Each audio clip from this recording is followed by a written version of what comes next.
दोस्तों एक लड़की मात्र 20 साल की उम्र में विधवा हो जाती है और ऐसे लगता है कि जैसे अब वो भी नहीं जी पाएगी।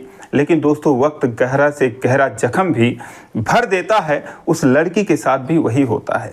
10 सालों के अंदर अंदर वो अपनी ज़िंदगी में काफ़ी आगे बढ़ जाती है, सब कुछ भूल जाती है सिवाय एक बात के, और वो जो बात थी वो उसे दिल में खटकती रहती थी। दोस्तों दरअसल जब उसके पति की मौत होती है तब उस लड़की की उम्र मात्र 20 साल की होती है, तो इसीलिए उसे आगे की भी ज़िंदगी जीनी थी, तो हमेशा के लिए अपना ससुराल छोड़ देती है। और जिस दिन वो छोड़ के जा रही थी तो किसी ने रोते हुए बिलखते हुए उससे कहा था कि जा रही हो तो हम लोगों को भूल मत जाना, तुम्हारा पति नहीं है लेकिन हम हैं, कोई भी ज़रूरत पड़ेगी कभी भी बेझिझक यहाँ पर आ जाना, इस घर को अपना ही समझना। दोस्तों 10 साल इस बात को बीत गए थे, वो महिला सब कुछ भूल चुकी थी, लेकिन वो चेहरा और उसकी वो बातें वो भूल नहीं पाती है। एक दिन जब वो पूरे 10 सालों के बाद कुछ घंटों के लिए उस ससुराल में जाती है तो दोस्तों वहाँ पर देखती है कि सब कुछ बदल चुका था, वक्त बदल चुका था, हालात बदल चुके थे। दोस्तों एक बहुत ही दर्द भरी कहानी है, बहुत ही शानदार कहानी है।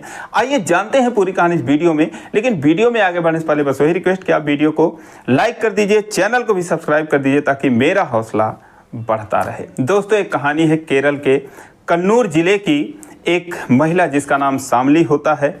एक दिन वो अपने घर पर बैठी थी, तभी 2 बाइक सवार बंदे वहां पर आते हैं और धड़धड़ाते हुए उसके घर में घुस जाते हैं, उसके कमरे तक पहुंच जाते हैं। वो इसके इतने नज़दीक पहुंच जाते हैं कि जिसकी इजाज़त ना तो कानून देता है और ना ही समाज देता है।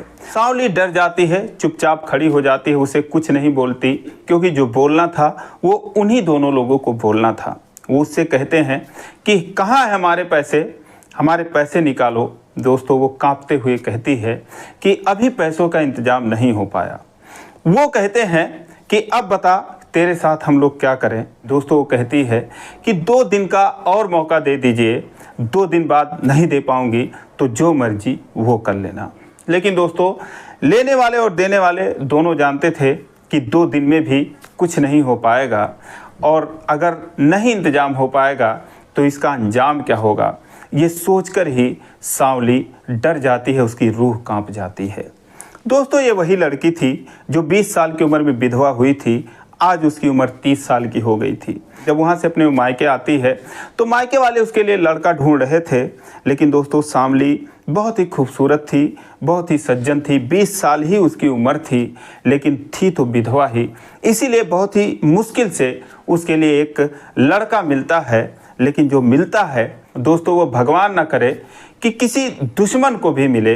दोस्तों 2012 में शादी हुई थी, लेकिन दोस्तों 5 सालों के अंदर अंदर उसके गहने बिक जाते हैं, उसके बाद मायके से लाया हुआ सारा सामान बिक जाता है, क्योंकि उसकी जिससे शादी हुई थी नंबर 1 का जुआरी था, नंबर 1 का शराबी था, दिन भर जुआ खेलता, 1 बार जीतता 4 बार हारता, और ऐसे ऐसे करके खेती बाड़ी सब कुछ बेच देता है। 6-7 सालों में यहाँ तक की नौबत आ जाती है इनके पास खाने के लिए भी कुछ नहीं बचता। शामली की एक 4 साल की बेटी भी हो जाती है। अब दोस्तों बहुत परेशान हो जाती है और अंत में वो अपने पति से अलग रहने लगती है।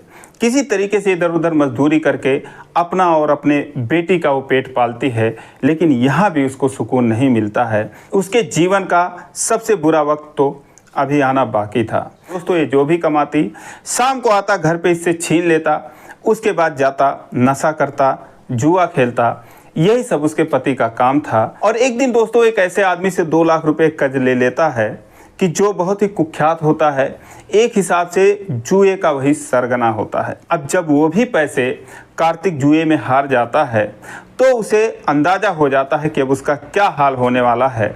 दोस्तों वो घर छोड़कर भाग जाता है। जब घर से वो भाग जाता है तो शामली को पता चलता है, अलग तो रह ही रहा था वो, लेकिन फिर भी कभी कभार आता था, उससे मारपीट करता था, उससे पैसे छीन लेता था। लेकिन जब उसे पता चलता है कि कार्तिक कहीं घर छोड़कर भाग गया है तो बहुत राहत महसूस करती है। कहती है चलो अच्छा हुआ, कम से कम अब मैं और मेरी बेटी दोनों सुकून से रहेंगे। लेकिन दोस्तों ये उसकी गलतफहमी थी। एक हफ्ते बाद वो जो कर्जा देने वाले लोग थे वो बाइक से उसके घर पर आकर धमक जाते हैं। वहाँ पर कार्तिक तो नहीं मिलता, सांवली मिल जाती है और सांवली को देखते ही वो समझ जाते हैं कि ये हम लोगों की शिकार है। वो उससे कहते हैं कहाँ है तेरा पति, मेरे पैसे कहाँ पर हैं? तो कहती कौन से पैसे, कैसे पैसे? वो मेरे साथ नहीं रहता, अलग ही रहता है, उससे मेरा कोई वास्ता नहीं है। वो कहते हैं कि 2 लाख रुपए उसने हमसे उधार लिए हैं और हमने तेरे ही बदले वो 2 लाख रुपए उसको दिए थे। अब दोस्तों जब ये बात सांवली सुनती है और उनकी नीयत को भांपती है तो दोस्तों उसकी तो रूह कांप जाती है।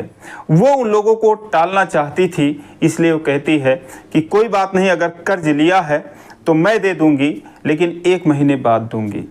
वो उन लोगों को वहाँ से हटाना चाहती थी, लेकिन दोस्तों 1 महीने में 2 लाख तो दूर 10-20 हज़ार रुपये का भी इंतज़ाम करना उसके लिए पॉसिबल नहीं था। वो लोग भी चले जाते हैं, कहते हैं कि अब पैसे तो ये दे ही नहीं पाएगी और इसी से हम इसका फ़ायदा उठाएंगे। दोस्तों 1 महीने बाद वो फिर आ जाते हैं। फिर सांवली उनसे 10 दिन का टाइम मांगती है। फिर वो 10 दिन बाद आते हैं और जब भी आते तो बहुत ही बेशर्मी से उसके पास पहुंच जाते, उसके एकदम करीब पहुंच जाते, जिससे कि वो डर जाती और उसकी जो बेटी थी वो भी डर जाती थी। लेकिन फिर भी वो उनको कहती थी कि भैया 2-4 दिन का और मौका दे दो। वो फिर वहाँ से चले जाते थे, क्योंकि वो जानते थे कि पैसे तो दे नहीं पाएगी और कभी ना कभी वो अपने मंसूबों में कामयाब हो जाएंगे। अब दोस्तों जब आखिरी बार वो लोग उसके पास आते हैं और वो 2 दिन का मौका मांगती है तो बोलते हैं कि ये आखिरी चांस है, अब हमको कोई मौका नहीं चाहिए, 2 दिन बाद हमको पैसे चाहिए, वरना तुम सोच लेना कोई तुम्हें बचाने नहीं आएगा। दोस्तों उनके जाने के बाद वो परेशान हो जाती है, रोने लगती है, लेकिन उसको आज वो बातें याद आ रही थी कि जब उससे किसी ने कहा था कि जब भी कोई ज़रूरत पड़ेगी तो बेझिझक यहाँ पर आ जाना। दोस्तों दरअसल सांवली की जहाँ पहले शादी हुई थी वो परिवार बहुत अच्छा होता है। परिवार में उसके पति 4 भाई थे, 2 उससे बड़े थे और एक उसका पति और एक 15 साल का उसका देवर होता है। ये सारे लोग एक साथ मिलकर रहते थे और उसके सास ससुर भी रहते थे। तो ये सारे लोग उसको बहुत प्यार करते थे, बहुत मानते थे, क्योंकि वो बहुत ही सज्जन थी, बहुत ही मेहनती थी और बहुत ही खूबसूरत थी। उस घर में और 2 बड़ी बहुएं आती थीं, लेकिन जो सांवली थी वो उन सबसे ज़्यादा समझदार होती है, इसीलिए हर कोई इसको ज़्यादा मानता था। लेकिन अनहोनी को कौन टाल सकता है। दोस्तों शादी के 1 साल ही बीते थे कि एक दिन होली के दिन उसका पति अपने दोस्तों के साथ होली खेलने जा रहा था और एक भयंकर एक्सीडेंट में उसकी मौत हो जाती है। उसकी मौत के बाद पूरा परिवार सदमे में डूब जाता है। सांवली की तो दुनिया ही उजड़ जाती है, लेकिन ऊपर वाले की जो मर्जी थी वो तो हो चुका था। दोस्तों उसके पति का क्रियाक्रम होता है, 1-2 महीने बीतता है और सारे रिश्तेदार एक दिन मिलकर ये फैसला करते हैं कि सांवली को दूसरी शादी कर लेनी चाहिए। अभी इसकी उम्र ही क्या है, 20 साल ही तो इसकी उम्र है। और इसीलिए एक दिन उसके पिता और उसके भाई उसको लिवाने के लिए आ जाते हैं। जब वो जाने लगती है दोस्तों सबसे लिपट कर रोती है। उनकी जुदाई को पूरा गांव देखता है, पूरे गांव के लोग रोने लगते हैं। जितना सदमा उस बेटे की मौत से लगा था उतना ही सदमा अब बहू के जाने से भी लग रहा था, लेकिन फिर भी ये तो करना ही था। दोस्तों सांवली जाती है और अंतिम बार जब अपने ससुर के सामने जाती है तो दोस्तों वो तो धड़ाम से गिर जाते हैं। लोग उन्हें संभालते हैं, उठाकर कुर्सी पर बिठाते हैं। सांवली जाती है, अपने सास ससुर के पैर पकड़कर रोने लगती है। तो उसके ससुर जी कहते हैं कि बेटा हमको याद रखना, आती रहना, बेटा नहीं है लेकिन हम लोग हैं, हमें अपना ही समझना, कोई ज़रूरत होगी आ जाना। ये सारी बातें जो है उसके ससुर जी ही कह रहते हैं और आज ये बातें सांवली को 10 साल बाद वहाँ पर याद आती हैं।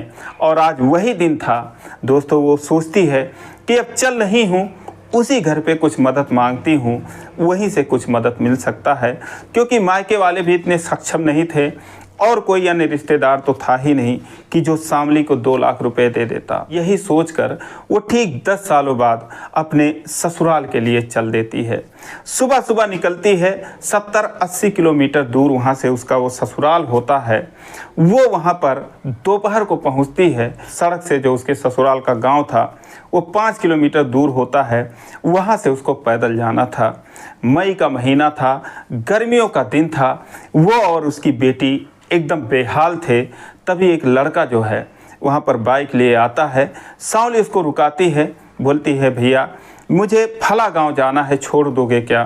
तो बोलता है हाँ ठीक है, चलो मैं भी उधर ही चल रहा हूँ। दोस्तों वो उसको बिठा लेता है। रास्ते में जाता है, एक और चौराहा पड़ता है, वहाँ पर वो पेप्सी पीने के लिए रुकता है। कहता है बस 2 मिनट में चल रहा हूँ। दुकान पे जाता है, पेप्सी लेता है और उसको पीता हुआ देख जो उसकी बेटी रहती है वो भी फ्रूटी फ्रूटी करके रोने लगती है। तो दोस्तों वो 2 फ्रूटी खरीदता है, एक उस बिटिया को देता है और एक शामली को देता है। दोस्तों उस लड़के का नाम शंकर रहता है। फिर ये तीनों लोग वहाँ पर पीने लगते हैं। शंकर जो है वो पेप्सी पीता है, ये लोग फ्रूटी पी रहे थे। तभी शामली कहती है कि भैया हमने तो आपको परेशान ही कर दिया। वो बोलता है परेशानी की क्या बात है, गर्मियों का दिन है, कोई दिक्कत नहीं है। और उसके बाद फिर वो लोग बैठकर वहाँ पर चल देते हैं। गांव से ही जैसे बाहर पहुँचते हैं, शंकर उन लोगों को बाइक से उतार देता है, बोलता है यही गांव है और उसके बाद वो वहाँ से चला जाता है। 10 मिनट बाद वो गांव के बीच से होते हुए उस घर पर पहुँचती है जहाँ पर उसके सास ससुर बरामदे में एक चटाई बिछाकर लेटे हुए थे। दोस्तों वहाँ जाती है, उनको देखती ही उनके पैरों पर गिर जाती है, फूट फूट कर रोने लगती है। और वो लोग भी जब पहचानते हैं कि अरे ये तो हमारी वही बहू है, दोस्तों वो भी रोने लगते हैं। और फिर इन दोनों की रोने की आवाज़ सुनकर उस घर में से दोस्तों वही लड़का निकलता है। दोस्तों ये वही होता है कि जब उसकी उम्र 15 साल की थी और शामली इस ससुराल को छोड़कर जा रही थी, लेकिन आज उसकी उम्र 25 साल की हो गई थी। उसके दाढ़ी वगैरह आ गए थे, उसने दाढ़ी रखी भी थी, तो इसलिए उसको वो पहचान नहीं पाती और ये भी इन लोगों को नहीं पहचान पाता है। लेकिन जब ये रो रही थी तो दोस्तों इसे भी पता चलता है। दोस्तों ये हैरान रह जाता है कि अभी तो कुछ ही समय पहले ये हमारे साथ ही आए हैं और मैं इनको पहचान नहीं पाया। अब दोस्तों थोड़ी ही देर में आसपास के घरों के लोग भी दौड़ कर आते हैं कि अरे उनकी वो बहू आई है। लोग आते हैं, उसका हाल चाल पूछते हैं, तो वो सबको बताती है कि मैं जहाँ भी हूँ सुखी हूँ, अच्छे से हूँ। लेकिन दोस्तों ये तो सिर्फ उसी को पता था कि वो कितने मुश्किलों से अपनी ज़िंदगी गुजार रही थी और यहाँ पर किस लिए आई थी। दोस्तों उसके बाद हाल चाल होता है। उसके ससुर जी और उसकी सास सब कुछ उसे बताते हैं कि बेटा अब पहले जैसा परिवार नहीं रहा, सब लोग अपना अलग अलग देखने लगे। दोनों बड़े बेटे अपनी पत्नी और बच्चों के साथ अलग रहते हैं, ठाठ से रहते हैं, उनका अपना अपना काम है और हम लोग जो है शंकर को लेकर अपने साथ रहते हैं। तो अब पहले जैसे हालात बिल्कुल नहीं हैं। किसी तरीके से शंकर जो है अपनी पढ़ाई पूरी कर चुका है, बस इसकी नौकरी लगने वाली है। इसकी नौकरी लग जाए तो हमारी भी गरीबी कट जाएगी। अब दोस्तों जब ये बात शामली सुनती है तो बहुत निराश हो जाती है। वो सोचती है कि ये खुद पाई पाई के मोहताज हैं और मैं इनसे 2 लाख रुपए की मदद मांगने आई हूँ, ये लोग कैसे देंगे। दोस्तों वो निराश हो जाती है और उन लोगों से कुछ भी नहीं कहती। अब शामली शाम को वहीं पर रुक जाती है। शंकर जो है वो अपने माता पिता को बनाता खिलाता था। उसकी माता जो है थोड़ा बहुत मदद कर दिया करती थी, लेकिन आज जो है शामली वहाँ पर रुक जाती है और वो सबको खाना बनाती है, खिलाती है। रात को खाने के वक्त उसकी सास कहती हैं कि बेटा तुम बहुत दिन बाद आई हो, इतनी बिजी हो गई थी तुम अपनी दुनिया में। दरअसल हम तुम्हें जाने ही नहीं देते, लेकिन हमारे सामने मजबूरी थी। हमारा ये बेटा उस समय मात्र 15 साल का था, अगर 2 ही 3 साल और बड़ा होता तो हम इससे तुम्हारी शादी कर दिए होते। दोस्तों जब ये बात शंकर और शामली सुनते हैं तो एक दूसरे की तरफ देखने लगते हैं और शायद उनके दिल से भी ये आवाज़ आती है कि काश ऐसा हो गया होता। लेकिन इन सब बातों का कोई फ़ायदा नहीं था।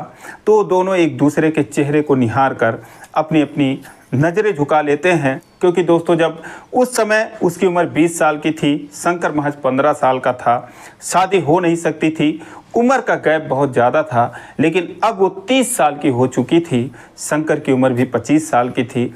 ते सामान्य सा गैप था, ये कोई खास ज़्यादा अंतर नहीं था। लेकिन अब वक्त बीत चुका था, इसकी शादी हो चुकी थी, इसकी एक बेटी भी थी, तो अब ये तो असंभव था। दोस्तों अगले दिन शामली जाने की तैयारी करती है, खाना बनाती है, नाश्ता बनाती है, अपने बेटी को खिलाती है, कहती बेटा जल्दी जल्दी खा लो, चलना है, घर चलना है। तो उसकी बेटी दोस्तों उन बंदों से इतनी डरी रहती है, उन कर्जदारों से इतनी डरी रहती है, वो रोने लगती है, कहती है कि मम्मी हम घर जाएंगे तो हमको वो लोग बहुत मारेंगे, मुझे बहुत डर लगता है, हम नहीं जाएंगे। अब उसको डांटते हुए कहती है चुप रहो, कौन मारेगा? तो कहती है वही गंदे अंकल जो आते हैं, बाइक से आते हैं, वही मारेंगे, मुझे तो बहुत डर लगता है। अब दोस्तों जब शंकर ये बात सुनता है तो वो कहता है कि ये क्या कह रही है, कौन सी बात है, क्या कहना चाह रही है। दोस्तों शामली इस बात को टालती है, लेकिन शंकर जब जिद करता है तो रोते रोते शामली उसको सारी बात बता देती है कि कैसे उसकी ज़िंदगी नर्क बन गई है और कैसे वो यहाँ पर मदद मांगने के लिए आई थी, कैसे उसकी इज्जत को भी खतरा है और उसके बेटी की जान को भी खतरा है। दोस्तों फूट फूट कर अपनी लाचारी पर रोने लगती है। शंकर उसका हाथ थाम लेता है और कहता है कि अगर ऐसी बात है तो तुम जाओ ही मत, जाने की ही क्या ज़रूरत है, ये भी तो तुम्हारा अपना घर है। तो कहती है कि मैं यहाँ कितने दिन रहूँगी, कितने दिन मैं छुपूँगी, यहाँ रह के क्या करूँगी, आखिर 4 दिन बाद 10 दिन बाद तो मुझे जाना ही पड़ेगा। तो दोस्तों वो कहता है कि क्या ऐसा नहीं हो सकता कि जो रात को मम्मी बात कर रही थी, क्या अब ऐसा नहीं हो सकता, क्या अब तुम मेरी नहीं हो सकती? दोस्तों इतना सुनते ही शामली जो है वो और ज़ोर ज़ोर से रोने लगती है, उसके सीने से लग जाती है, पागलों की तरह रोने लगती है और शंकर भी उसे चुप कराता है। दोस्तों प्यार तो उनको शाम को ही हो गया था, लेकिन अब वो दोनों एक दूसरे से इजहार कर चुके थे। उसके बाद जब ये बात वो अपने माता पिता को बताते हैं, उसके सास ससुर जानते हैं, तो दोस्तों उनके खुशियों का कोई ठिकाना नहीं रहता। वो कहते हैं कि बेटा तुम लोगों ने तो हमारी ज़िंदगी 10 साल और बढ़ा दी, इससे बड़ी खुशी की और बात क्या होगी। दोस्तों 2022 में ये दोनों पति पत्नी के रूप में साथ में रहने लगते हैं, एक मंदिर में औपचारिक रूप से अपनी शादी करते हैं। सारे लोग, गांव वाले भी खुश होते हैं, सभी लोग खुश होते हैं। तो दोस्तों ये रही कहानी। आप लोगों को कैसी लगी कमेंट करके ज़रूर बताएं, और ज़रा भी अच्छी लगी हो तो वीडियो को लाइक कर दीजिए, चैनल को सब्सक्राइब कर लीजिए। फिर मिलेंगे अगले वीडियो में, तब तक के लिए जय हिंद।